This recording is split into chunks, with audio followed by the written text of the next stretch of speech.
సిటీకేపీ news కి స్వాగతం. అమరావతిలో మే 2న ప్రధాని నరేంద్ర మోదీ సభను విజయవంతం చేయాలని పలువురు మంత్రులు పిలుపునిచ్చారు. మన రాజధాని అమరావతి అని గర్వంగా చెప్పుకునే విధంగా రాజధాని నిర్మాణం జరుగుతుందని మంత్రి బీసీ జనార్దన్ రెడ్డి పేర్కొన్నారు. అమరావతి రాజధాని శంకుస్థాపన కార్యక్రమానికి మే 2న ప్రధాని నరేంద్ర మోదీ వస్తున్న క్రమంలో ప్రధాని సభకు వచ్చే వారికి చేయాల్సిన ఏర్పాట్లపై మచిలీపట్నం కలెక్టరేట్ లో మంత్రులు బీసీ జనార్దన్ రెడ్డి, కొల్లు రవీంద్ర, వంగలపూడి అనిత, వాసంశెట్టి సుభాష్, కలెక్టర్ డీకే బాలాజీ ఆధ్వర్యంలో సమన్వయ సమావేశం నిర్వహించారు. ప్రధాని నరేంద్ర మోదీ సభకు తరలివచ్చే ప్రజలకు ఎటువంటి ఇబ్బంది లేకుండా తగిన ఏర్పాట్లు చేయడం, రవాణా సదుపాయం, తాగునీరు సదుపాయం, ట్రాఫిక్ సమస్యలు లేకుండా సభ వేదికకు చేరుకోవడం వంటి సన్నాహక ఏర్పాట్లపై ఈ సందర్భంగా మంత్రులు సమీక్షించారు. ఈ సమావేశంలో మంత్రులు మాట్లాడుతూ దేశ చరిత్రలో ఎవరూ చేయని త్యాగం అమరావతి రైతులు చేసి 33,000 ఎకరాలు రాజధానికి ఇచ్చారన్నారు. నాడు టీడీపీ ప్రభుత్వం అమరావతి రాజధానిని ప్రారంభిస్తే రాక్షస పాలనతో జగన్మోహన్ రెడ్డి మధ్యలో వదిలేశారన్నారు. ప్రజా వేదిక కూల్చివేతతో ప్రారంభించి 3 ముక్కలాటతో అమరావతి రాజధాని లేకుండా చేశారన్నారు. అమరావతి రాజధాని పునర్నిర్మాణంలో భాగస్వాములమవుతామంటూ రాష్ట్ర వ్యాప్తంగా ప్రజలు ఉత్సాహంగా ఉన్నారు. కూటమి పాలనలో ఆంధ్రప్రదేశ్ కు మంచి రోజులు వచ్చాయని, కూటమి ప్రభుత్వంలో రాష్ట్రానికి పెద్ద ఎత్తున పెట్టుబడులు వస్తున్నాయని వారు తెలిపారు. కూటమి ప్రభుత్వంలో రాష్ట్ర అభివృద్ధికి అన్ని విధాలుగా ప్రధాని మోదీ సహాయ సహకారాలు అందిస్తున్నారన్నారు. ఈ సమావేశంలో ఆర్టీసీ చైర్మన్ కొనకళ్ళ నారాయణ, మాజీ మంత్రి పీతల సుజాత, జిల్లా ఎస్పీఆర్ గంగాధర్ రావు, కృష్ణా జిల్లా ఎమ్మెల్యేలు, కూటమి సీనియర్ నేతలు పాల్గొన్నారు. అమరావతి రైతులు చేసినటువంటి త్యాగాలు మనమందరము కూడా భారతదేశ చరిత్రలో ఎవరూ చేయనటువంటి త్యాగాలు అమరావతి రైతులు చేసి 30,000 ఎకరాలు ఇవ్వడం జరిగింది. 30,000 ఎకరాలు ఇచ్చిన తర్వాత నాటి తెలుగుదేశం ప్రభుత్వం మొదలుపెట్టినటువంటి ఈ యొక్క రాజధానిని కొత్తగా నాడు వచ్చినటువంటి జగన్మోహన్ రెడ్డి గారు రాక్షస పాలనతో మొదలుపెట్టి ప్రజావేదికను కూల్చడమే కాకుండా ఒక రాజధానిని లేకుండా చేసి 3 ముక్కలాట్లలో సర్వనాశనం చేయడం జరిగింది. దాని తర్వాత అమరావతి రైతులు వారి ఘోష్ అంతా కూడా భగవంతుడు ఎన్నో రోజులు వాళ్ళు కష్టపడి తిరిగిన తర్వాత కూడా కరుణించలేదు. అటువంటి రాజధానికి మళ్ళీ పూర్వ వైభవం రావాలి. మేము గౌరవంగా ఎక్కడికైనా పోతే గర్వంగా చెప్పుకోవడానికి మా రాజధాని అమరావతి అని ఆ దేవుడి పేరు అమరావతి పేరు పెట్టుకునేందుకు సంతోషంగా ఉందని చెప్పి అందరూ కూడా ప్రజలు రాష్ట్రం నలుమూలల నుంచి కూడా రేపు మళ్ళీ పునర్నిర్మాణానికి మేము భాగస్వాములం అవుతాము. మేము మీరు వచ్చేటువంటి ఆ మీటింగ్లో కానీ అక్కడ జరిగేటువంటి కార్యక్రమంలో కొనం కావాలని చెప్పి రాయలసీమ నుంచి కూడా పెద్ద ఎత్తున తరలి వస్తూ ఉన్నారు. ఎందుకంటే ఈరోజు ఒక ఉత్తరాంధ్ర, ఈరోజు ఆంధ్ర అనేది కాకుండా రాయలసీమ కాకుండా అన్ని ప్రాంతాల ప్రజలు కూడా మా రాజధాని మాది అని చెప్పి రాయలసీమ నుంచి కూడా చాలామంది కూడా రావడం జరుగుతూ ఉంది. ఇక్కడ ముఖ్యంగా కూడా ఈరోజు ఇక్కడ ఉండేటువంటి శాసనసభ్యులు, మంత్రులు అందరం కూడా వచ్చేటువంటి ప్రజలకు అందరికీ అసౌకర్యం లేకుండా సౌకర్యంగా వారిని అందరినీ ఎక్కడికి తీసుకెళ్ళాలి, ఎన్ని గంటలకు తీసుకెళ్ళాలి అని చెప్పేటువంటిది కూడా కార్యక్రమాన్ని చర్చించడం జరిగింది. ఏది ఏమైనా ఈరోజు కూటమి ప్రభుత్వం వచ్చిన తర్వాత ఈరోజు ఆంధ్రప్రదేశ్కు మంచి రోజులు వచ్చాయి. మళ్ళీ ఈరోజు ఫ్యాక్టరీలు రాబోతున్నాయి, ఎయిర్పోర్ట్స్ కట్టబోతున్నాం, పోర్ట్స్ వస్తూ ఉన్నాయి, రోడ్లు కూడా పునర్నిర్మాణం కూడా చేస్తూ ఉన్నాం. ఇవన్నీ కూడా సక్సెస్ఫుల్గా రాబోయేటువంటి ఈ యొక్క 4 సంవత్సరాల్లో ఆంధ్రప్రదేశ్ యొక్క రూపురేఖలే మారుతాయి. అందులో కూటమి ప్రభుత్వం వచ్చాక గౌరవ ప్రధానమంత్రి గారు కూడా మనకు అన్ని విధాల కూడా సహకారాలు, సహాయ సహకారం ఉన్నాయి. కాబట్టి గౌరవ ప్రధానమంత్రి వర్యులు నరేంద్ర మోడీ గారు మే 2వ తారీఖున అమరావతి పనులు పునఃప్రారంభానికి వస్తున్నటువంటి సందర్భంలో రాష్ట్ర వ్యాప్తంగా కూడా ఒక పండుగలాగా, ఎందుకంటే ప్రతి రాష్ట్రానికి ఒక రాజధాని ఉంటుంది. అటు హైదరాబాద్, తెలంగాణకి హైదరాబాద్ ఉంది, తమిళనాడుకి చెన్నై ఉంది, కర్ణాటకకి బెంగళూరు ఉంది. ఇలా అన్ని రాష్ట్రాలకు ఉంది. కానీ ఆంధ్ర రాష్ట్రానికి గత ప్రభుత్వంలో జగన్మోహన్ రెడ్డి గారు 3 రాజధానుల పేరుతో మరి దాన్ని పూర్తిగా భూస్థాపితం చేస్తే ఆ రోజున రైతులు కానీ రాష్ట్రంలో ప్రతి ఒక్కరూ కూడా పోరాటం చేసుకుని అమరావతిని కాపాడుకోవాలని చెప్పి నినదించారు, రక్తాలు కాల్చుకున్నారు. ఇవాళ వాళ్ళ అందరి ఆకాంక్షకి మరి రూపం దాల్చేదానికోసం గౌరవ ముఖ్యమంత్రి చంద్రబాబు నాయుడు గారి కృషితో ఈరోజు మరి అన్ని పనులు కూడా పునఃప్రారంభించుకోవడానికి ప్రధానమంత్రి గారు రావడం అనేది మనందరికి కూడా చాలా శుభప్రదం. వారి రాకని మనందరం కూడా గౌరవించుకుంటూ రాష్ట్ర నలుమూలల నుంచి కూడా పెద్ద ఎత్తున ఈ కార్యక్రమానికి రావడం జరుగుతుంది. అలాగే అన్ని జిల్లాల్లో, ఎందుకంటే ఇటు కృష్ణా జిల్లాలో కూడా పెద్ద ఎత్తున ఈ కార్యక్రమానికి వెళ్ళడానికి ప్రజలందరూ కూడా చాలా ఉత్సాహం చూపిస్తున్నారు. వచ్చిన వాళ్ళకి ఎక్కడా కూడా ఇబ్బంది రాకుండా ఉండడానికి అన్ని ఏర్పాట్లు, దాదాపు 1,00,000 మంది వరకు ఈ కృష్ణా జిల్లా నుంచి వెళ్ళడానికి సన్నాహాలు మరి ఏర్పాట్లు చేసుకోవడం జరుగుతుంది. ఎందుకంటే ఎంతమంది వచ్చినా ఇబ్బంది రాకుండా ఉండాలి, వాళ్ళకి ట్రాన్స్పోర్ట్ కానీ, ఫుడ్ కానీ, వాటర్ కానీ, మరి అందులో సమ్మర్ ఉంది కాబట్టి ఎవరికి ఏ లోటు రాకుండా ఇవాళ అన్ని ఏర్పాట్లు చేయడానికి ఇవాళ సమావేశం పెట్టుకున్నాం. మే నెల 2వ తారీఖున మన ప్రధాని నరేంద్ర మోడీ గారు రాష్ట్ర అమరావతి పునర్నిర్మాణం, మన రాజధాని పునర్నిర్మాణం కార్యంలో భాగంగా మన ఆంధ్రాకి రావడం జరుగుతూ ఉంది. అందులో భాగంగా రాష్ట్ర నలుమూలల నుంచి కూడా సుమారు 5 లక్షల మంది వచ్చే పరిస్థితి ఉంది కాబట్టి, రాష్ట్రంలో పండగ వాతావరణం నెలకొంది కాబట్టి దానికి తగిన ఏర్పాట్లు చేయడానికి అక్కడ వచ్చే ప్రజలు ఇబ్బంది పడకుండా ఈ మెడికల్ సర్వీస్ కానీ, అలాగే వాటర్ కానీ వివిధ పాయింట్లు పెట్టుకుని ఈ యొక్క ట్రాఫిక్ సమస్య కూడా ఇక్కడ రాకుండా చూసేందుకు అందరూ సమావేశం అవడం జరిగింది. గత 5 ఏళ్ల ప్రభుత్వంలో ఎక్కడ ప్రపంచం, నాకు తెలిసి ఈ యొక్క భారతదేశంలోనే ఎక్కడ రాజధాని లేని రాష్ట్రం ఏమైనా ఉందంటే ఈ ఆంధ్ర రాష్ట్రమే. మరి ప్రతి మనిషికి ఒక సొంత ఇల్లు ఉండాలనే కోరిక ఉంటుంది. అలాగే రాష్ట్ర ప్రజలందరికీ కూడా మనకు రాజధాని ఉండాలి, అది ఘనంగా ప్రారంభించాలనే కోరిక అందరిలోనే ఉంది. మరి అందులో భాగంగా 2వ తారీఖు మన ప్రధాని నరేంద్ర మోడీ గారి చేతుల మీద మళ్ళీ పునఃప్రారంభం వస్తుంది కాబట్టి అందులో భాగంగా ఈ రోజున అందరూ సమావేశమై వచ్చే ప్రజలకి ఎక్కడ ఏ ఇబ్బంది కలగకుండా మన రాష్ట్రం రాజధాని లేని రాష్ట్రంగా విడిపోయాం. రాజధాని నిర్మించుకోవాల్సిన అవసరం ఉంది. చరిత్రలో కనివిని విధంగా 33,000 ఎకరాల భూమిని రాజధాని నిర్మాణం కోసం రైతులు ఇచ్చారు. కేంద్రం కూడా పూర్తిగా సహకరించింది. గత ప్రభుత్వం 5 ఏళ్ల కాలంలో ఒక అంగుళం కూడా రాజధాని నిర్మాణం పూర్తి చేయలేకపోయాడు జగన్మోహన్ రెడ్డి. 3 రాజధానుల ప్రస్తావన తెచ్చి అసలు రాజధాని నిర్మాణాన్ని పట్టించుకోలేదు. ఇప్పుడు చంద్రబాబు నాయుడు కూటమి ప్రభుత్వం అధికారంలోకి వచ్చిన తర్వాత రాజధాని నిర్మాణాన్ని ప్రత్యేకంగా తీసుకుంటూ జరిగింది. దానికి కేంద్రం పూర్తిగా మద్దతు ఇస్తూ ఉంది. నరేంద్ర మోడీ గారు రాబోయే ఈ సభకి జనం పెద్ద ఎత్తున తరలి రావచ్చు. మచిలీపట్నం పోర్టు నిర్మాణ పనులు సకాలంలో పూర్తి చేయాలని అధికారులను ఆదేశించినట్లు మంత్రి బీసీ జనార్దన్ రెడ్డి తెలిపారు. ఆర్ఎండ్బి మౌలిక వస్తుల కల్పన శాఖ మంత్రి బీసీ జనార్దన్ రెడ్డి, రాష్ట్ర మంత్రి Kollu Ravindra, RTC chairman Konakalla Narayanarao, maritime board chairman Damacharla సత్యతో కలిసి పోర్టు నిర్మాణ పనులు పరిశీలించారు. జిల్లా కలెక్టర్ డీకే బాలాజీ మరియు పోర్టు అధికారులను అడిగి నిర్మాణ స్థితిని వారు తెలుసుకున్నారు. పోర్టు నిర్మాణ స్థితిగతుల్ని ప్రజలకు తెలియజేయడంతో పాటుగా వేగవంతం చేయడం కోసం నిత్యం పరిశీలించాల్సిన అవసరం ఉందని ఈ సందర్భంగా మంత్రి జనార్దన్ రెడ్డి అన్నారు.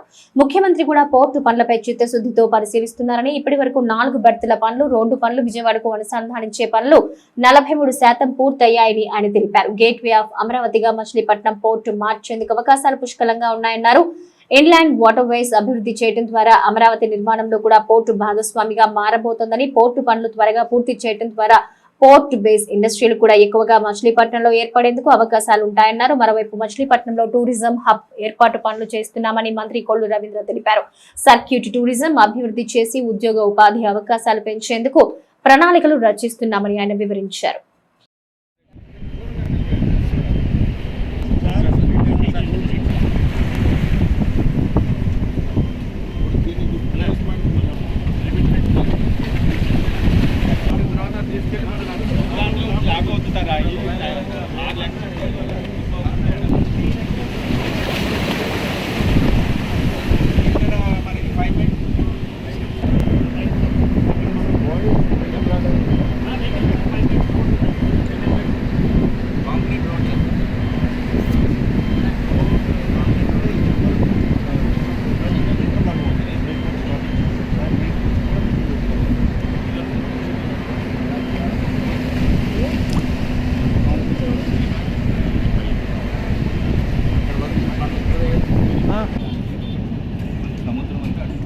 ఈ రోడ్డు అక్కడ కనెక్టింగ్ ఉంది, ఆ రోడ్లో మనం వచ్చాం. ఇక్కడ బిల్డింగ్స్ అవన్నీ బిల్డింగ్స్ మనం ఆగింది ఇక్కడికి 2.5 కిలోమీటర్ ముందు. అది ఎన్ని కిలోమీటర్స్ మెయిన్ రోడ్? ఇక్కడ గేట్ కాంప్లెక్స్ అన్నీ ఇక్కడ వస్తాయి. మా గేట్ ఇనిషియేటివ్ బిల్డింగ్ అంతా పోర్టుకి సంబంధించింది. తర్వాత ఇలా వచ్చే రైల్వే రోడ్డు రెండు ప్యారలల్గా వస్తాయి సార్ మనకి ఇక్కడ వరకు. ప్యారలల్ రోడ్డు మెయింటైన్ దాంతో పాటు ఆ రెండు కలిపి 175 మీటర్ కారిడార్ మనకి ఈ ఏరియా. సో ఇక్కడికి మన రోడ్డుకి 75 మీటర్స్ రైల్వే తీసుకుంటాం. ఇది మనకి వెళ్ళి పెడనాలో కనెక్ట్ అవుతుంది సార్ రైల్వే. పెడనా ముందు రైల్వే దాంట్లో టేకప్ అవుతుంది. సో ఇక్కడికి వచ్చాక మనం కట్టి 4 బర్త్లు ఇవి సార్.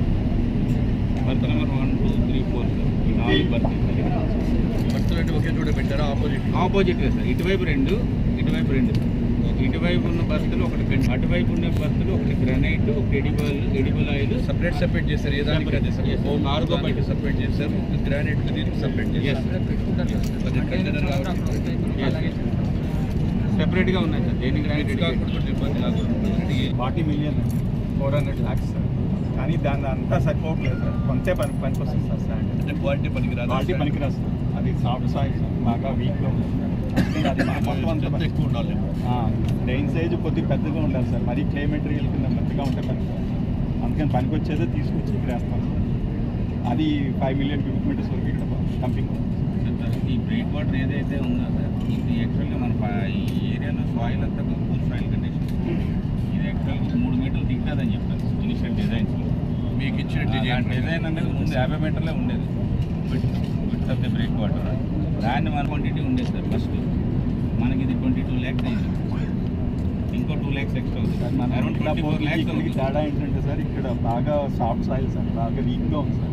సో ఇక్కడ ఫౌండేషన్స్ కానీ మెటీరియల్ కానీ అన్నీ సపరేట్గా రామాయపట్నం కానీ సాయిల్ బాగానే ఉంటుంది. రామాయపట్నం సాయిల్ రామాయపట్నం బాగుంది. Yes sir. Simple example sir, berth ఉంది అనుకోండి సార్. ఎక్కడైనా ఏ పోర్ట్లోనైనా అక్రాస్ ది ఇండియా 40 మీటర్ ఉంటుంది sir pile depth ground level నుంచి 40 మీటర్. మనకి 62 మీటర్. పోర్ట్ కూడా ఫస్ట్ 80,000 అభివృద్ధి కార్యక్రమం మీద గౌరవ ముఖ్యమంత్రి గారి సూచన మేరకు ఈరోజు ఐఎండ్ఏ తరపు నుంచి మేము రావడం జరిగింది. ఈ కార్యక్రమంలో సోదరుడు కొల్లు రవీంద్ర గారు, పెద్దలు నారాయణ గారు, సత్య గారు, సిఇఓ గారు, ఇక్కడ అందరం కూడా కలిసి ఇక్కడ విజిట్ చేయడం జరిగింది. ఏదైతే ప్రతిష్టాత్మకంగా కూటమి ప్రభుత్వం వచ్చిన తర్వాత అప్పుడు జరుగుతున్నటువంటి పనులు చాలా నిదానంగా జరుగుతున్నాయి. అనుకున్న టయానికి ఈ యొక్క పోర్టును, మచిలీపట్నం పోర్టును, ఈ మచిలీపట్నం చుట్టుపక్కల ఉన్న ప్రాంతాల చిరకాల కాంక్ష అయినటువంటి ఈ యొక్క పోర్టును త్వరలో కంప్లీట్ చేసి వారికి అంకితం చేయాలనే ఉద్దేశంతో గౌరవ ముఖ్యమంత్రి గారు పంపించడం జరిగింది. ఇది ల్యాండ్ లార్డ్ మోడల్ కింద దాదాపుగా 5,155 కోట్ల రూపాయలతో మొదలు పెట్టడం జరిగింది. అదేవిధంగా మచిలీపట్నం యొక్క పోర్టును 3,000 ఇప్పుడు మెగా ఇంజనీరింగ్ కన్స్ట్రక్షన్ వారు 3,668 కోట్ల రూపాయలతో మొదలు పెట్టడం జరిగింది. ఇప్పటికే పర్యావరణం సంబంధించేవి కానీ వాతావరణం మొత్తం కూడా అనుమతులన్నీ కూడా వచ్చాయి. ఇప్పటి వరకు పర్సెంటేజ్గా చూస్తే దాదాపుగా 30% మాత్రమే అయింది. ఏదైతే ఈ యొక్క కార్యక్రమంలో దీన్ని తీసుకున్నామో కాంట్రాక్టుకు అప్పచెప్పిన తర్వాత పని చేయడానికి కేవలం 30 months మాత్రమే ఉన్నది. వాటిని కూడా 28th October 25కే చేయాల్సిన బాధ్యత ఉంది వారికి. వారిని కూడా ఖచ్చితంగా మాకు హ్యాండ్ ఓవర్ చేయాలని చెప్పి కూడా అడుగుతా ఉన్నాం. ఈ చుట్టుపక్కల ప్రాంతాల ప్రయోజనము ఏదైతే ఎంప్లాయ్మెంట్ కానీ ఇవన్నీ కూడా అభివృద్ధి చెందాలి. మచిలీపట్నం తీర ప్రాంతం ఇక్కడ చుట్టుపక్కల ఉండేటువంటివన్నీ కూడా చెందాలంటే పోర్టు రావాల్సినటువంటి అవసరం ఉంది. ఎంతోమంది త్యాగాలు చేశారు ఇక్కడ. వాళ్ళు చేసేటువంటి మా యొక్క తెలుగుదేశం పార్టీ తరపు నుంచి నాడు నారాయణ గారు కానీ, సోదరుడు రవి గారు కానీ వాళ్ళు చేసిన పోరాటం వల్ల ఇది వచ్చింది. ఆ రోజు తెలుగుదేశం పార్టీ చేసినటువంటి వలన ఈరోజు దీన్ని ముందుకు తీసుకెళ్తా ఉన్నాం. ఈరోజు కాంట్రాక్టర్లకు కూడా ఒకటే ఈరోజు మేమంతా చెప్పదలుచుకునేది, ఏదైతే ఉందో ఈ పోర్టును త్వరలోనే ఇన్ టైం లోపల కంప్లీట్ చేసి హ్యాండ్ ఓవర్ చేయాలని చెప్పి వారికి నిర్ణయం చేసుకోవడం అయింది. ప్రతి నెల కూడా గౌరవ ముఖ్యమంత్రిగా దీన్ని రివ్యూ చేస్తూ ఉన్నారు. ఇక్కడ వచ్చినటువంటిది కూడా ఎందుకంటే ఈ తీర ప్రాంతంలో ఇది సెంటర్ ఆఫ్ పాయింట్ అయిపోతుంది. పోర్టులకు ఎక్కడికి పోవాలన్నా అందులో అమరావతికి అతి దగ్గర ప్రాంతము. అటు ఇందాకే మేము మాట్లాడుకుంటే చెప్పాము, చెన్నైకి పోర్టు ఉంది అమరావతి రాజధానికి, మిగతా చోట్ల కూడా బాంబేలో ఉన్నాయి, అన్ని చోట్ల ఉన్నాయి. మా అమరావతికి కూడా పోర్టు కావాలంటే అతి సమీపంలో ఉండే పోర్టు ఇదే మనకు. అంటే భవిష్యత్తులో ఈ పోర్టుకు ఉండేటువంటి అవకాశాలు, మంచి అవకాశాలు ఎక్కడ కూడా లేవు. దీన్ని త్వరలోనే చేసి కంప్లీట్ చేస్తామని చెప్పి తెలియజేస్తా ఉన్నాము. అదేవిధంగా ఇప్పటికీ కూడా మా యొక్క సహచరుడు మంత్రి కొల్లు రవీంద్ర గారు కూడా పర్యవేక్షణ చేస్తూ ఉన్నారు. ఎక్కడెక్కడ వారికి ఇబ్బందులు వచ్చినా ల్యాండ్కి సంబంధించినవి కానీ ఇంకా సైట్లో ఏదైనా ఇబ్బందులు ఉన్నా ప్రభుత్వం తరపు నుంచి వారికి అనేక మేము ఉన్నటువంటి సలహాలు సూచనలు ఇస్తున్నాము. వారికి ఇక్కడ వచ్చినటువంటి కూడా చేసి ఆర్ఎండ్బి మినిస్టర్ గౌరవనీయులు బీసీ జనార్దన్ రెడ్డి గారు, అలాగే మారిటైమ్ బోర్డ్ చైర్మన్ దామచర్ల సత్య గారు, అదేవిధంగా మాజీ పార్లమెంట్ సభ్యులు ఆర్టీసీ చైర్మన్ కొనకళ్ళ నారాయణరావు గారు, అలాగే అధికారులు అందరూ కూడా మచిలీపట్నం పోర్ట్ని పర్యవేక్షించడానికి ఈరోజు మంత్రి గారికి రావడం జరిగింది. ముఖ్యంగా మచిలీపట్నం పోర్ట్లో మరి అనేక పోరాటాల ఫలితం కృష్ణా జిల్లా ప్రజల ఆకాంక్ష ఇవాళ నెరవేరుతున్నందుకు చాలా సంతోషంగా ఉంది. మరి దీన్ని స్వయంగా, ఎందుకంటే చాలాసార్లు వారు రావడానికి ఇక్కడ ప్రయత్నం చేసి అయినా కూడా అక్కడ డిపార్ట్మెంట్తో ఎప్పటికప్పుడు రివ్యూ చేస్తూనే ఉన్నారు. మరి ప్రత్యేకంగా పర్యవేక్షిస్తున్నందుకు మరి బీసీ జనార్దన్ రెడ్డి గారు మా కృష్ణా జిల్లా వాసులందరి తరఫున కూడా ప్రత్యేకంగా ధన్యవాదాలు తెలియజేస్తా ఉన్నాను. గౌరవ ముఖ్యమంత్రి గారు కూడా నిరంతరం దీన్ని ఎప్పటికప్పుడు మానిటర్ చేస్తూ ఎంతవరకు వచ్చింది ఏంటని చెప్పి ఆయన కూడా ముఖ్యమంత్రి గారు కూడా పర్యవేక్షిస్తున్నారు. ముఖ్యమంత్రి గారు కూడా ప్రత్యేకంగా ధన్యవాదాలు. ఇప్పటికి దాదాపు 35-36% మిగతా 40 అయింది అంటున్నారు contractors. Already south break water కానీ నార్త్ బ్రేక్ వాటర్ కానీ కంప్లీట్ అవుతుంది. దాని మీద ఏదైతే టెట్రాస్ ఉంటాయో అవన్నీ కూడా ప్లేస్ చేస్తున్నారు. అలాగే బర్తులు కూడా 4 బర్తులకు సంబంధించినటువంటి ఫైలింగ్స్ అన్నీ కూడా కంప్లీట్ అయిపోయినాయి. పైన ప్లాట్ఫామ్స్ చేస్తూ ఉన్నారు. రోడ్డు కనెక్టివిటీ, రైల్వే కనెక్టివిటీకి అంతా కూడా క్లియర్ అయిపోయింది. ఇంకా ఎన్హెచ్ కూడా మొన్న శాంక్షన్ అయింది. మన ఏదైతే విజయవాడ రోడ్డుకి ఈ కనెక్టివిటీ తీసుకెళ్ళడానికి, పోర్ట్ అంతా కనెక్టివిటీ తీసుకెళ్ళడానికి గౌరవ కేంద్ర మంత్రివర్యులు గడ్కరీ గారు కూడా దీనికి శాంక్షన్స్ కూడా చేయడం జరిగింది. ఇదే కాకుండా మోర్త్ కింద మన 216 ఏదైతే ఉందో 216ను కూడా 4 లైన్ చేయడానికి ఇవాళ మరి అన్నీ కూడా ముందుకు జరుగుతూ ఉన్నాయి. చాలా సంతోషం. మరి తప్పకుండా డిసెంబర్ 2026 డిసెంబర్ నాటికి కంప్లీట్ అవుతుందని చెప్పి మరి మెగా సంస్థ వాళ్ళు కూడా చెప్తా ఉన్నారు. ఇది మనందరి ఆకాంక్ష. ఇది మంచి అవకాశాలు ఉన్నాయి. ఎందుకంటే ఇది రాజధాని అమరావతికి దగ్గరగా ఉంటుంది, తెలంగాణకి దగ్గరగా ఉంటుంది. ఇది గేట్ ఆఫ్ అమరావతి కింద మనం చేసుకున్నట్టయితే ఇక్కడ నుంచి ఇన్లాండ్ వాటర్ వేస్ కూడా ఇదే ఏదైతే మనం జెట్టీలు ఉన్నాయో ఈ 4 బర్తుల దగ్గర నుంచి అదనంగా రేపు ఫ్యూచర్లో ఎక్స్పాండ్ చేసుకుని అటు తీసుకెళ్ళి మన బందర్ కాలువకు కానీ దీన్ని కనెక్ట్ చేయగలిగితే డైరెక్ట్ కృష్ణా నదికి ఈ వాటర్ వేస్ కింద కూడా అమరావతికి రేపు ట్రాన్స్పోర్ట్ చేయడానికి అవకాశం వస్తుంది. కాబట్టి ఇది గేట్ వే ఆఫ్ అమరావతి కింద కూడా మనం దీన్ని డెవలప్ చేసుకునే దానికి తమ సమస్యల పరిష్కారం కోరుతూ Andhra Pradesh mid level community health officers association Dharna Chowk వద్ద ధర్నా నిర్వహించింది. తమ సమస్యల పరిష్కారం కోరుతూ Andhra Pradesh mid level community health officers association Dharna Chowk వద్ద ధర్నా నిర్వహించింది. ఆయుష్మాన్ భారత్ నిబంధనల ప్రకారం ఉద్యోగ భద్రత కల్పించాలని, ఎన్హెచ్ఎం ఉద్యోగులతో సమానంగా 23% వేతన సవరణ జరగాలని అసోసియేషన్ నాయకులు ఈ సందర్భంగా డిమాండ్ చేశారని, ఆధారిత ప్రోత్సాహకాలను క్రమబద్ధీకరించాలని, ఈపీఎఫ్ఓ పునరుద్ధరించాలని, క్లినిక్ అద్దె బకాయిలు వెంటనే చెల్లించి క్రమబద్ధీకరించాలని వారు కోరారు. మేము గత 6 సంవత్సరాలుగా కమ్యూనిటీ హెల్త్ ఆఫీసర్స్గా పనిచేస్తున్నాము. 2018లో ఒక సిబిటి టెస్ట్ ద్వారా రిక్రూట్మెంట్ అయ్యాము. సిబిటి ఎగ్జామ్ అయిపోయిన తర్వాత 6 నెలలుగా మాకు సిహెచ్సి కోర్స్ అనేది, కమ్యూనిటీ హెల్త్ ఆఫీసర్ కోర్స్ అనేది 6 నెలలు జరిపారు. ఆ తర్వాత మళ్ళీ ఎగ్జామ్ పెట్టి ఎగ్జామ్ ద్వారా మమ్మల్ని ఆస్పిరేట్ చేసుకోవడం జరిగింది. అలాగే దశల వారీగా ఒక 9 బ్యాచెస్ వరకు తీసుకోవడం జరిగింది సార్. మేము 2019 మార్చి నెలలో రిక్రూట్ అయ్యాము. అప్పటి నుండి కూడా 6 సంవత్సరాలుగా కూడా మేము అదే జీతంతో పనిచేస్తున్నాము. 25,000 కన్సల్టేటెడ్ పే అను, 15,000 పనికి తగ్గ ప్రోత్సాహకాలు ఇస్తున్నారు. అయినా సరే ఆ పనికి తగ్గ ప్రోత్సాహకాలు గత 10 నెలలుగా కూడా మాకు సరిగ్గా అందట్లేదు. వచ్చిన వాటిల్లో కూడా కోతలు విధిస్తున్నారు. 7,000 రావడం, 11,500 రావడం, ఎవరికి కూడా 15,000 రాకుండా ఉండడము, చాలా తక్కువ మందికి రావడం అట్లా జరుగుతుంది. ఆ పని తగ్గ ప్రోత్సాహాలు కూడా మేము కావాలని అడుగుతున్నాం సార్. గత 6 సంవత్సరాలుగా కూడా ఎలాంటి ఇంక్రిమెంట్ కూడా శాలరీలో ఇవ్వకపోవడం జరిగింది. అలాగే అద్దె బకాయిలు కూడా చాలామంది సబ్ సెంటర్స్ లేక, ఆయుష్మాన్ ఆరోగ్య మందిర్ లేక కొన్ని చోట్ల మాత్రమే కన్స్ట్రక్ట్ అయ్యి ఉన్న వాళ్ళు కూడా వాళ్ళ అద్దెలు చెల్లించుకుంటూ, సొంత జీతంలో నుండి అద్దెలు, కరెంటు బిల్లులు కూడా చెల్లించుకుంటూ పనిని వెళ్ళబుచ్చుతున్నారు. మార్చి 2026 నాటికి మచిలీపట్నం ఫిషింగ్ హార్బర్ పూర్తి చేయాలనే లక్ష్యంతో కాల పరిమితి పొడిగింపు చేశామని మంత్రి బీసీ జనార్దన్ రెడ్డి తెలిపారు. మచిలీపట్నం ఫిషింగ్ హార్బర్ పనులను మంత్రి బీసీ జనార్దన్ రెడ్డి, వంగలపూడి అనిత, కొల్లు రవీంద్ర, వాసంశెట్టి సుభాష్ పర్యవేక్షించారు. ఈ కార్యక్రమంలో మంత్రులతో పాటు పాల్గొన్న collector DK Balaji, APSRTC chairman Konakalla Narayanarao, maritime board chairman Damacharla Satya, maritime board CEO Praveen Aditya తదితరులు పాల్గొన్నారు. ఈ సందర్భంగా మంత్రి బీసీ జనార్దన్ రెడ్డి మాట్లాడుతూ గత ప్రభుత్వంలో ఫిషింగ్ హార్బర్ పనులు నిలిచిపోయాయన్నారు. ఫిషింగ్ హార్బర్ పనులను త్వరితగతిన పూర్తి చేయాలనే ఆలోచనతో దాదాపు 422 కోట్ల రూపాయలతో ఫిషింగ్ హార్బర్ నిర్మాణం చేపట్టడం జరిగిందన్నారు. ఇప్పటికే దాదాపు 57% పనులు పూర్తయ్యాయని, కొన్ని కీలకమైన పనుల్లో జాప్యం జరిగిందన్నారు. మార్చి 2026 నాటికి ఫిషింగ్ హార్బర్ ను పూర్తి చేయాలనే లక్ష్యంతో రెండవసారి కాల పరిమితి పొడిగింపు చేశామని తెలిపారు. దాదాపు 3,500 కోట్లతో రాష్ట్రంలో ఫిషింగ్ హార్బర్లన్నీ పూర్తి చేస్తున్నామన్నారు. ఫిషింగ్ హార్బర్ పూర్తయిన తరువాత ఈ ప్రాంతాన్ని టూరిజం హబ్ తీర్చిదిద్దాలని మంత్రి కొల్లు రవీంద్ర కృషి చేస్తున్నట్టు తెలిపారు. కూటమి ప్రభుత్వం అధికారం చేపట్టిన తరువాతే ఫిషింగ్ హార్బర్ పనులు వేగంగా ముందుకు కదులుతున్నాయి.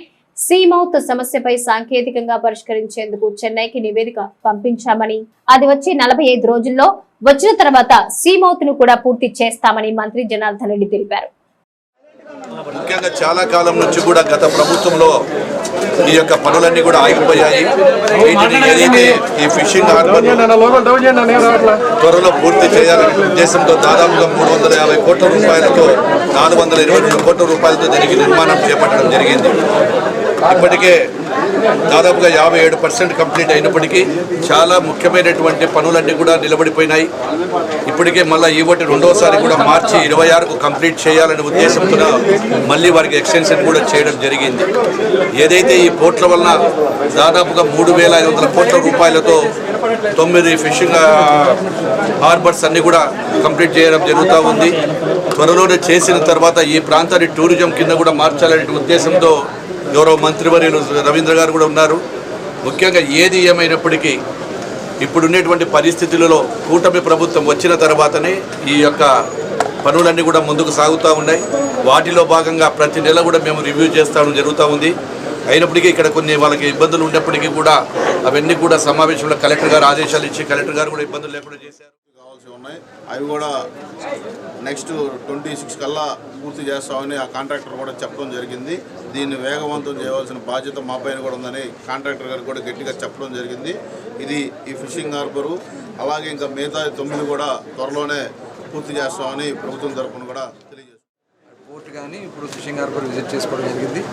ఈ ఫిషింగ్ హార్బర్ని ఇప్పుడు దాదాపు 3 సార్లు టైం ఎక్స్టెండ్ చేసిన మరి గత ప్రభుత్వం నిర్లక్ష్యం కారణంగా 3 సార్లు ఎక్స్టెండ్ చేయాల్సిన పరిస్థితి వస్తుంది. 3వసారి కూడా నెక్స్ట్ ఇయర్ మార్చికి కంప్లీట్ చేస్తామంటున్నారు. అయితే ఇక్కడ జెట్టీలు పూర్తయినాయి, బిల్డింగ్స్ కూడా పూర్తయినాయి. కాబట్టి ఇంటర్నల్ రోడ్స్ కానీ ఈ బిల్డింగ్స్ కానీ మొత్తం కూడా రెడీ చేసి రేపు జూన్ 15కి బోట్స్ ఆపరేషన్ చేయడానికి మరి కంప్లీట్ చేయమని చెప్పి గౌరవ మంత్రి గారు కూడా చెప్పడం జరిగింది.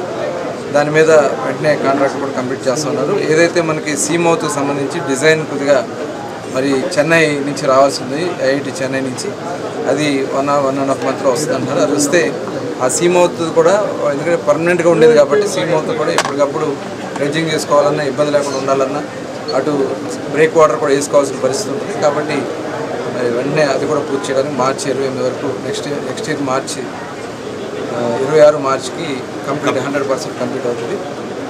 ఇక్కడే మరి గౌరవ మంత్రి గారు కూడా చూసిన జరిగింది. చాలా బాగుంది ప్లేస్ అని చెప్పి, మడాడివి కూడా మడ ఫారెస్ట్ చాలా గ్రీనరీగా బాగుందని చెప్పి దానికోసమే మన పాత ఫిషింగ్ హార్బర్ని రేపు ఒక టూరిజం కింద అక్కడ డెవలప్ చేయడానికి, అక్కడ కొన్ని రిసార్ట్స్ కూడా ఏర్పాటు చేయడానికి, ఈ బ్యాక్ వాటర్స్లో బోటింగ్ కూడా ఇది మన కేరళ టైప్ బోట్స్ కూడా ఇక్కడ ఏర్పాటు చేయడానికి ప్రజల నుంచి అందే అర్జీల పట్ల ప్రత్యేక శ్రద్ధ వహించి సకాలంలో సానుకూలంగా పరిష్కరించాలని జిల్లా జాయింట్ కలెక్టర్ గీతాంజలి శర్మ అధికారులను ఆదేశించారు.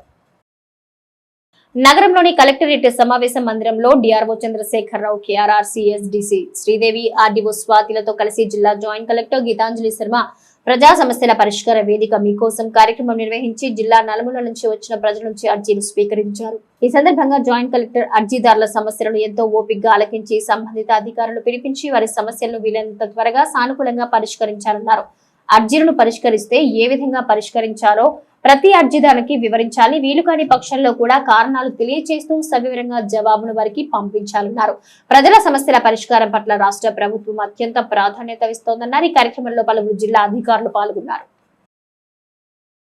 భోగరాజు పట్టాభి సీతారామయ్య స్మారక భవనం నిర్మాణానికి స్థలం కేటాయింపు కొరకు హైకోర్టు ఉత్తర్వుల కాపీని కమిటీ జాయింట్ కలెక్టర్ కు అందజేసింది.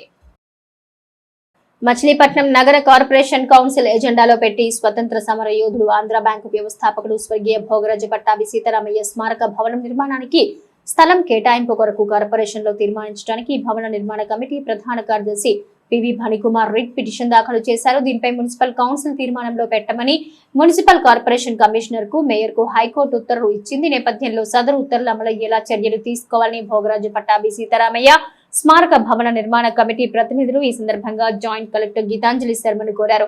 ఈ కార్యక్రమంలో కమిటీ కార్యదర్శి పివి భణికుమార్, హరికృష్ణ, ధూళిపాల శ్రీరామచంద్రమూర్తి తదితరులు పాల్గొన్నారు. ప్రజలందరికీ ఉపయోగపడే విధంగా స్వర్గీయ భోగరాజు పట్టాభి సీతారామయ్య గారి స్మారక భవన నిర్మాణానికి మరి గత కొంతకాలంగా ఎన్నో అడ్డంకులు వస్తున్నాయి.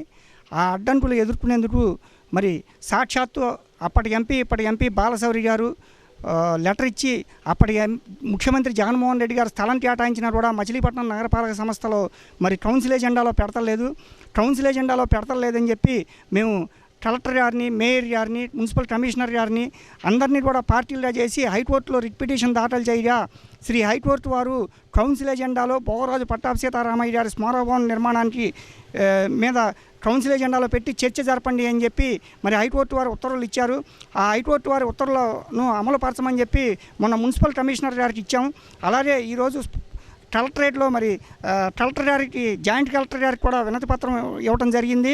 ఇప్పటికైనా అధికారులు మరి హైకోర్టు ఉత్తర్వులను అమలు చేసే విధంగా స్వర్గీయ భోగరాజు పట్టాభి సీతారామయ్య గారి స్మారక భవన నిర్మాణానికి కౌన్సిల్ ఎజెండాలో పెట్టి అనుమతులు ఇప్పించాలని చెప్పి కార్పొరేటర్లు, వైసీపీ కార్పొరేటర్లు, తెలుగుదేశం కార్పొరేటర్లు అందరినీ కూడా మేము కోరుతున్నాం.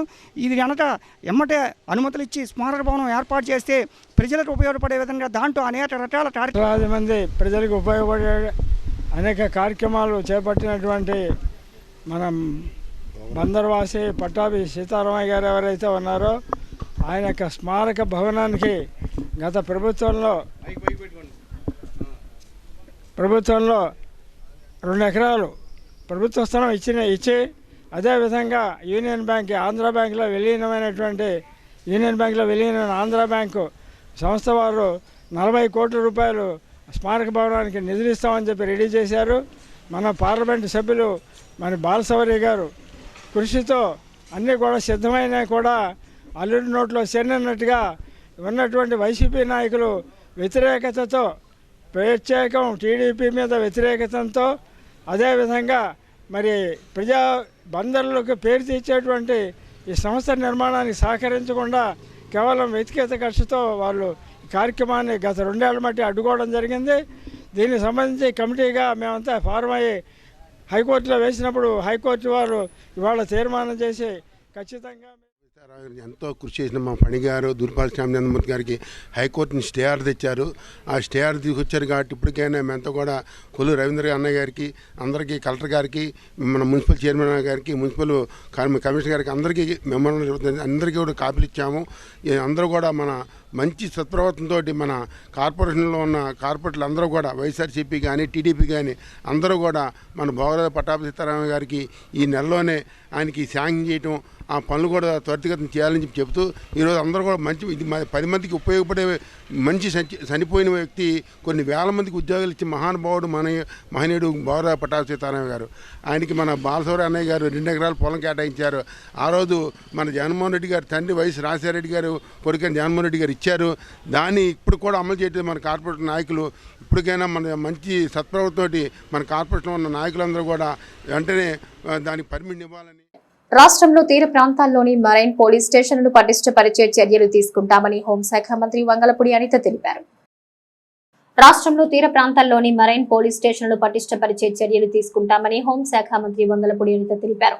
రాష్ట్రంలో 21 మెరైన్ పోలీస్ స్టేషన్లు ఉంటే అందులో 3 పోలీస్ స్టేషన్లను కృష్ణా జిల్లాలో ఉన్నాయన్నారు. గత ప్రభుత్వం మెరైన్ పోలీస్ వ్యవస్థను నిర్వీర్యం చేసిందన్నారు. ప్రస్తుతం మెరైన్ పోలీస్ వ్యవస్థను పటిష్టపరిచే చర్యలు తీసుకుంటామని ఆమె తెలిపారు. సముద్ర తీర ప్రాంతాల్లో నిరుద్యోగ మత్స్యకార యువతను అవుట్సోర్సింగ్ పద్ధతిలో గజ ఈతగాళ్లుగా నియమించే విషయం పరిశీలిస్తామని మంత్రి అనిత తెలిపారు. ఓవరాల్గా స్టేట్ లెవెల్లో 21 మెరైన్ స్టేషన్స్ ఉంటే అందులో 3 మెరైన్ స్టేషన్స్ ఒక కృష్ణా జిల్లాలోనే ఇక్కడే ఉండటం అన్నది మనం కూడా ఇక్కడ ఉన్న ప్రాధాన్యతను మనం గుర్తుపెట్టుకోవాలి, అదేవిధంగా తెలుసుకోవాలి. ఇక్కడ మెరైన్ పోలీస్ స్టేషన్స్లోని అంటే లాస్ట్ 5 సంవత్సరాల గవర్నమెంట్ తాలూకా వైఫల్యమా, నిర్లక్ష్యమా, వాట్ ఎవర్ ఇట్ మేబీ ఏం జరిగినా కూడా కనీసం బోట్లు కూడా ఆపరేషన్ పొజిషన్లో లేకపోయిన పరిస్థితి కూడా కనిపిస్తూ ఉంది. ఇక్కడ కమింగ్ సూన్ మన రక్షణకి కానీ, అదేవిధంగా మనకి మత్స్యకారులకి సంబంధించి వాళ్ళకి ఉపయోగపడేటట్టు కానీ, రేపొద్దు నేషనల్ కెలామిటీస్ ఏ జరిగినా కూడా వాటిని మనం ఎదుర్కోవాలి అనుకున్నా కూడా, అదేవిధంగా ఇక్కడికి వచ్చిన పర్యాటకులకి గజ ఈతగాళ్ళని అక్కడ ఏర్పాటు చేయడం, ఎవరు కూడా మునిగి చనిపోకుండా ఆ గజ ఈతగాళ్ళని ఏర్పాటు చేయడం, ఇవన్నీ కూడా మెరైన్ పోలీస్ స్టేషన్ ఆధీనంలో మనందరం కూడా చేసుకోగలుగుతున్నాం.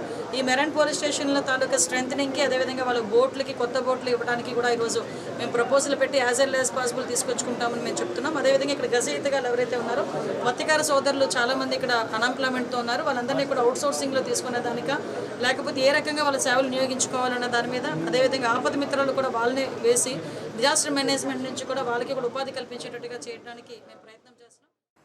మహోన్నత రాజధాని అమరావతి నిర్మాణ పునః ప్రారంభానికి ప్రధాని నరేంద్ర మోడీ శ్రీకారం చుడుతున్నారని అవనిగడ్డ ఎమ్మెల్యే మండలి బుద్ధప్రసాద్ తెలిపారు. మహోన్నత రాజధాని అమరావతి నిర్మాణ పునః ప్రారంభానికి ప్రధాని నరేంద్ర మోడీ శ్రీకారం చుడుతున్నారని అవనిగడ్డ ఎమ్మెల్యే మండలి బుద్ధప్రసాద్ అన్నారు. అవనిగడ్డలో ప్రధాని పర్యటన విజయవంతానికి సన్నాహక సమావేశం నిర్వహించారు.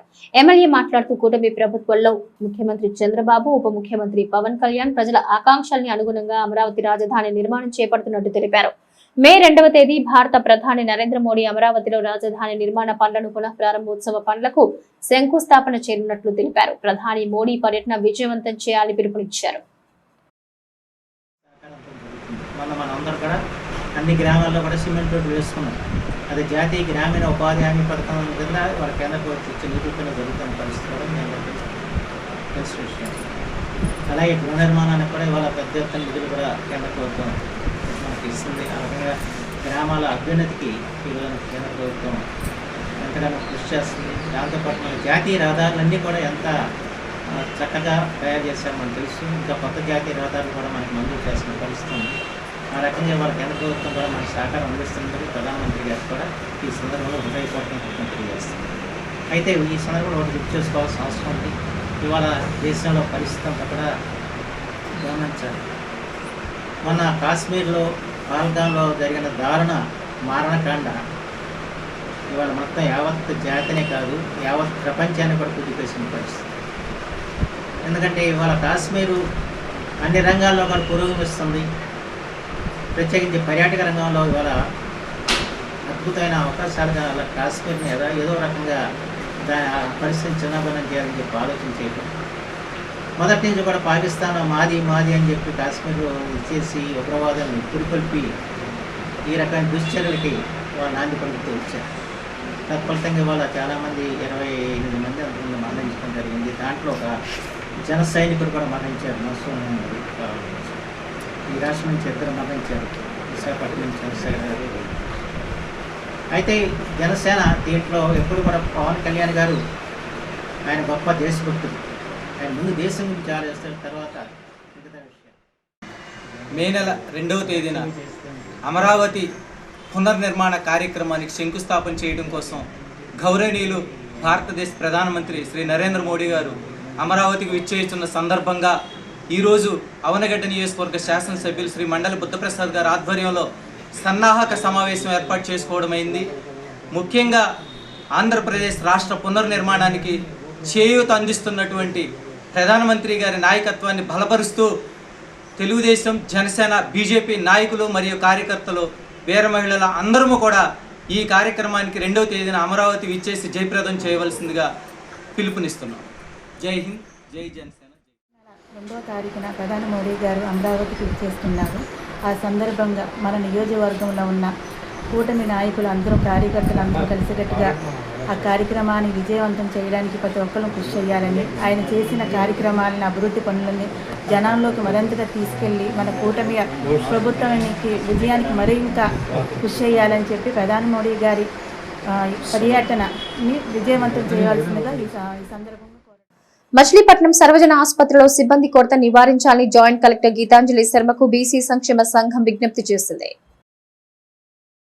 మచిలీపట్నం సర్వజన ఆసుపత్రి 70 స్టాఫ్ నర్స్ పోస్టులు మరియు క్యాజువాలిటీలో 3 పర్మనెంట్ డాక్టర్లు నియమించడానికి కృష్ణా జిల్లా జాయింట్ కలెక్టర్ గీతాంజలి శర్మకు బీసీ సంక్షేమ సంఘ అధ్యక్షులు సేకుబోయిన సుబ్రహ్మణ్యం వినతి పత్రం సమర్పించారు. ఈ సందర్భంగా సుబ్రహ్మణ్యం మాట్లాడుతూ సర్వజన ఆసుపత్రిలో 200 మంది స్టాఫ్ నర్సులు అవసరం అవ్వగా 130 వరకే ఉన్నారు. మిగతా 70 పోస్టులు నియమించాలన్నారు. అలాగే క్యాజువాలిటీలో 3 డాక్టర్స్ పోస్టులు ఖాళీగా ఉండడం వల్ల తాత్కాలిక డాక్టర్లతో వైద్యం చేస్తున్నారని, క్యాజువాలిటీలో 3 డాక్టర్ పోస్టులను నియమించాలని ఆయన కోరారు. ఈ కార్యక్రమంలో భోగిరెడ్డి సుభాని, పెద్దిబోయిన సాంబయ్య, ఎం పవన్ తదితర బీసీ నాయకులు పాల్గొన్నారు. మన మచిలీపట్నం సర్వజన హాస్పిటల్లో సుమారు 200 మంది స్టాఫ్ నర్సులు ఉండగా 120 నుంచి 130 మంది వరకు ఉంటున్నారు. అందులో కొంతమంది సెలవులు ఉంటాయి, కొంతమందికి ఆఫ్లు ఉంటాయి. ఇప్పుడు డాక్టర్స్ వస్తారు, వైద్యం చేసి ఇలా చేయండి అని చెప్పి వెళ్ళిపోతూ ఉంటారు. కథమా ఫాలోఅప్ అంతా చేసేదంతా స్టాఫ్ నర్సులు చేయాలి. మరి వాళ్ళు ఫుల్గా స్టాఫ్ నర్సులు లేకపోవటం వల్ల వచ్చేది పేద మధ్యతరగతి వాళ్ళు హాస్పిటల్కి వచ్చేది. వాళ్ళకి వైద్యం అందాలి కదా. వైద్యం అందాలంటే ఇంకొక 70 పోస్టులు ఫిలప్ చేయాలి. ఎందుకంటే 200 పోస్టులకే 120, 130 ఉన్నాయి కాబట్టి 200 పోస్టులు ఫుల్గా ఫిలప్ అయితే వచ్చే పేద ప్రజలకు ఇబ్బంది లేకుండా కలుగుద్ది.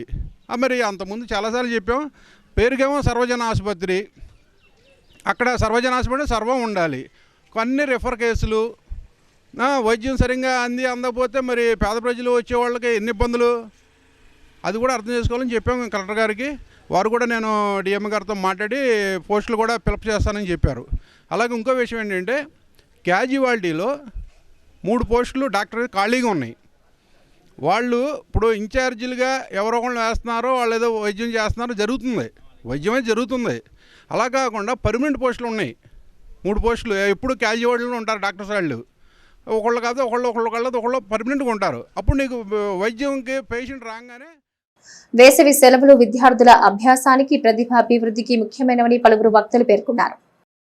సమ్మర్ కోచింగ్ క్యాంపులు విద్యార్థులకు వినూత్నమైన అవకాశాలను అందిస్తాయని Machilipatnam municipal commissioner CHVVS Bapiraju అన్నారు. 45వ డివిజన్లోని ఈడేపల్లి శాఖ గ్రంథాలయంలో గ్రంథాలయ నిర్వాహకురాలు కోన వెంకటేశ్వరం ఆధ్వర్యంలో విద్యార్థులకు ఏర్పాటు చేసిన సమ్మర్ కోచింగ్ క్యాంపును మున్సిపల్ కమిషనర్ CHVVS బాపిరాజు, జిల్లా గ్రంథాలయ సంస్థ మాజీ చైర్మన్ గొరపాటి గోపీచంద్లు ప్రారంభించారు. ఈ సందర్భంగా మున్సిపల్ కమిషనర్ బాపిరాజు మాట్లాడుతూ సమ్మర్ కోచింగ్ క్యాంప్ విద్యార్థుల భవిష్యత్తుకు మెరుగైన దారి తీసే అరుదైన అవకాశంగా నిలుస్తుందన్నారు. గొర్రెపాటి గోపీచంద్ మాట్లాడుతూ ఈ గ్రంథాలయంలో 40 రోజుల పాటు జరిగే సమ్మర్ కోచింగ్ ను విద్యార్థులు సద్వినియోగం చేసుకోవాలని కోరారు. ఈ కార్యక్రమంలో 45వ division TDP incharge PV Phanikumar, Edepalli శాఖ గ్రంథాలయ నిర్వాహకురాలు Kona Venkateswaramma, division engineer RVS Muralidhar, doctor Bolla Prasad, Lakshminarayana, Kalipatnam Raghu తదితరులు పాల్గొన్నారు. మరి పిల్లలందరూ కూడా వేసవి కాలంలో వారికి ఆట విడుపు, వారికి సమయం ఉంటుంది. స్కూల్స్ ఉండవు కాబట్టి, పాఠశాల ఉండదు కాబట్టి వాళ్ళు ఈ ఖాళీ టైంలో మార్నింగ్ వచ్చి వారు ఇవన్నీ నేర్చుకోవడానికి ఒక మంచి అవకాశం. ఏవైతే ఉన్నాయో క్రాఫ్ట్ కానీ, లేకపోతే ఆర్ట్స్ కానీ, అదేవిధంగా పాటలు కానీ, శ్లోకాలు కానీ, అదేవిధంగా ఎక్స్ట్రా కరిక్యులర్ యాక్టివిటీస్ కానీ, ఈ కార్యక్రమాలన్నీ కూడా మొత్తం సుమారు ఒక 12 ఐటమ్స్ వరకు పెట్టారు. ఆ 12 కూడా ఈ పిల్లలు వాళ్ళకి ఇంట్రెస్ట్ ఉన్నవి నేర్చుకోవడం వల్ల అందరికీ ఉపయోగపడుతుంది. ఇది హ్యాండ్ రైటింగ్ నేర్పించడం, శ్లోకాలు నేర్పించడం, కరాటే నేర్పించడం, క్రాఫ్ట్, 8GK మీకు అందరికీ కూడా ట్రైనింగ్ ఇస్తారు. 40 రోజులు కదా మీకు సెలవులు, ఏమన్నా 40 రోజులు సెలవుల్లో పేరెంట్స్ కూడా వచ్చారన్నా ఉన్నా మీరు కూడా తెలుసుకోవాలి. 40 రోజులు ఖాళీగా పిల్లలు ఇంటికాడు ఉంటే తల్లిదండ్రులు ముక్కేసిరా పేట కాయగూరలు పోయి ఇటువంటి పనులు అప్పగిస్తారు. ఈ 40 రోజుల్లో పూర్వం ఎడం చేతి వాటం ఉండేది కొంతమందికి, దగ్గరుండి కుడి చేతితో 40 రోజులు కనుక నేర్పించడం జరిగితే అది మారిపోతుంది. తెలుసా మీకు ఇది? ఈ చిన్న మండలం రోజులు. అందుకనే మన అయ్యప్ప స్వామి దీక్ష అన్ని అలవాట్లు మానేసి 40 రోజులు పెట్టిన కారణాలు కూడా అయ్యాయి. 40 రోజుల సెలవులు వాళ్ళకు వేరే పనులు అప్పగించారంటే గోవింద, వాళ్ళ పిల్లల చదువు గోవింద అయిపోతుంది. వాళ్ళకి ఈ 4 గంటల పాటు 3-4 గంటల రోజు ఈ కార్యక్రమాలు, మంచి కార్యక్రమాలు వాళ్ళకి జీవితంలో ఎంతో ఉపయోగపడతాయి. ఈడేపల్లి గ్రంథాలయంలో ప్రతిరోజు ఉదయం 8 గంటల నుండి 11 గంటల వరకు కూడా పుస్తకాలు చదివించడం, పిల్లలతో బుక్ రీడింగ్ చేయించడం, స్టోరీస్ చెప్పడం, వాళ్ళతో చెప్పించడం, ప్లస్ డ్రాయింగ్ నేర్పించడం, హ్యాండ్ రైటింగ్ నేర్పించడం, శ్లోకాలు నేర్పించడం, కరాటీ నేర్పించడం, జనరల్ నాలెడ్జ్ తెప్పించడం, క్రాఫ్ట్ వర్క్ కలర్ పేపర్స్తో క్రాఫ్ట్ బొమ్మలు చేయడం, ఫ్లవర్స్ చేయడం, ఫ్లవర్ బొకేస్ చేయడం, ఇట్లా ఈ క్లాసులన్నీ కూడా ఈసారి పెట్టడం జరిగిందండి. వీటన్నిటికీ కూడా ఒక్కొక్కరికి ఒక్కొక్కదానికి ఒక మాస్టారు డైలీ వస్తారు. వాళ్ళు కూడా 40 రోజులు ఫ్రీ సర్వీస్ చేస్తారు. ఇది గత 5 సంవత్సరాలుగా జరుగుతుంది. ప్రతి సంవత్సరం కూడా మన లైబ్రరీలో 80 మంది పిల్లలు తక్కువ కాకుండా ఉంటారు. 40 రోజులు కంటిన్యూ అవుతారు. ఆ 40 రోజులు జరిగిన తర్వాత వాళ్ళకి ఇవన్నీ నేర్చుకున్న వాటిల్లో వాళ్ళకి పోటీలు నిర్వహిస్తారు. సిటీ కేబుల్ న్యూస్ సమాప్తం.